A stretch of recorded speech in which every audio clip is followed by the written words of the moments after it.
বন্ধুর 10 বছরের অ্যানিভার্সারি পার্টিতে এসেছিলাম, এবার খেতে বসে পড়েছি। কার অ্যানিভার্সারি, কি গিফট দিলাম, এই সমস্ত বিষয় জানতে হলে ডিটেলস ব্লগটা দেখে নেবেন।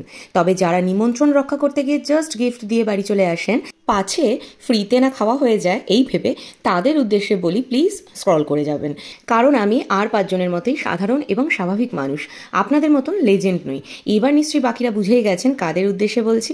হ্যাঁ, ওই যে 2-1 জন অতিমানব আছেন যাদের এই ন্যাকাবোকা এই চুলকনিমূলক কমেন্ট করার স্বভাব আছে, যারা নিমন্ত্রণ বাড়ির ফ্রি খাওয়াকে এড়িয়ে জাস্ট গিফট দিয়ে বাড়ি চলে আসেন, তাদের উদ্দেশ্যেই বলা। কিছু কথার জবাব দেওয়ার দরকার থাকে বলে আমি মনে করি, তাই প্লিজ কেউ কমেন্ট করবেন না কি দরকার এই কমেন্টের আনসার দেওয়ার। যাক, অনেক বকে নিলাম, গলা শুকিয়ে গেছে, দাঁড়ান আগে একটু গলাটা ভিজিয়ে নিই, এবার মেনুতে ফেরা যাক। সবার প্রথমে তো এই প্লেটের উপরে পদ্ম পাতা দেখে মনটা ভরে গেছে, আর এই যে মেনু কার্ডটা দেখিয়ে দিলাম, পজ করে দেখে নিতে পারেন। আর এরপরে চলে এসেছে লেবু সস আর তার সঙ্গে পনির পাসিন্দা।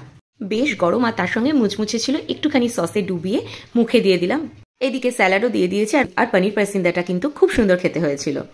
এরপর চলে এসেছে গরম গরম বাসমতি চালের ভাত আর তার সঙ্গে মাছের মাথা দিয়ে মুগ ডাল। তবে আমি যেহেতু মাছের কাঁটা খাই না, তাই কাঁটা বেছে দিতে বলেছিলাম, একটু লেবু চিপে নিলাম। এই ডালটার সাথে লেবু চিপে খেতে কিন্তু দারুণ লাগে। আমার দলে কারা কারা আছেন জানাবেন কিন্তু অবশ্যই, যাদের এরকম লেবু চিপে ডাল খেতে ভালো লাগে। আর ডালের সঙ্গে রয়েছে এই যে আলুর ফিঙ্গার, এটা বেশ একটু অন্যরকম কম্বিনেশন দেখলাম এখানে, ভালোই লেগেছে কিন্তু খেতে।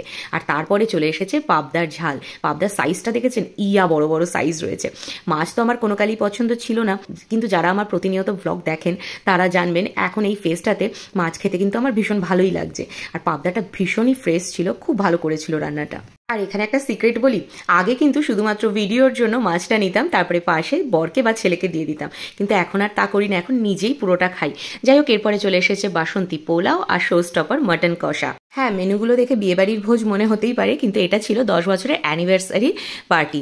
আর এর ফুল ব্লগ কিন্তু খুব শিগগিরই চলে আসবে, চাইলে দেখে নিতে পারেন সেখান থেকে। মাটনটা খেতে দুর্ধর্ষ হয়েছিল, তার সঙ্গে বাসন্তী পোলাওর কম্বিনেশনটা জাস্ট ফাটাফাটি। আর মাটনটা এতটাই সফট, দেখতেই পাচ্ছেন 2 আঙ্গুলে ছিঁড়ে যাচ্ছে। আর মাটনটা রান্নাও কিন্তু দারুণ হয়েছিল। আমি যেহেতু ফুড ব্লগার নই, তাই কাহা শুনি মা, কারণ আমি অত সুন্দর করে তাদের মতো গুছিয়ে এক্সপ্লেন করতে পারি না। আর এরপরে চলে এসেছে শেষ পাতে আমের চাটনি, সঙ্গে পাঁপড় ভাজা। আর আমার পুরনো ভিউয়ার্সরা জানে, যতই ইনভিটেশন বাড়িতে যাই, তারপরে যতই মেনু থাক না কেন, ওখানেই আমার দি এন্ড হয়ে যায়, কারণ আমি মিষ্টি খাই না। তবে এখানে ওই যে পিঙ্ক রসগোল্লা আর তার সঙ্গে এই সন্দেশটা দেখতেই পেলেন, এটা কিন্তু আমি খাইনি, আমার পাশে কর্তামশাই দাঁড়িয়েছিলেন, তিনিই খেয়েছেন। কারণ তিনি এমনি ডিনার করেন না, মিষ্টি দেখে আর লোভ সামলাতে পারেনি। এবার কেন ডিনার করে না সেটা জানতে হলে তো ফুল ব্লগটা দেখতে হবে। এবার চলে এসেছে হাত ধোয়ার বাটি। আর যেটা বলি প্রত্যেকবারই, এটা দেখলে পরেন আমার সেই ছোটবেলার কথা মনে পড়ে যায়। ও হ্যাঁ, শেষ পাতে কিন্তু হজমোলাও ছিল, খাবারগুলো হজম করতে হবে তো নাকি। আর এরপর যেটা ম্যান্ডেটারি, আরে বাবা, লিপস্টিকটা ঠিক আছে কিনা সেটাও তো দেখে নিতে হবে, তাই না? তবে হ্যাঁ, এখানে অনেকে বলে দিদিভাই দামি লিপস্টিক ইউজ করো, তাহলেই সমস্যা হবে না। তাদের উদ্দেশ্যে বলে রাখি, আমার সবগুলোই কিন্তু ব্র্যান্ডেড লিপস্টিকই ইউজ করি। তোমাদের না হয় একদিন আমার কালেকশনগুলোই দেখি। চলুন এবার আসি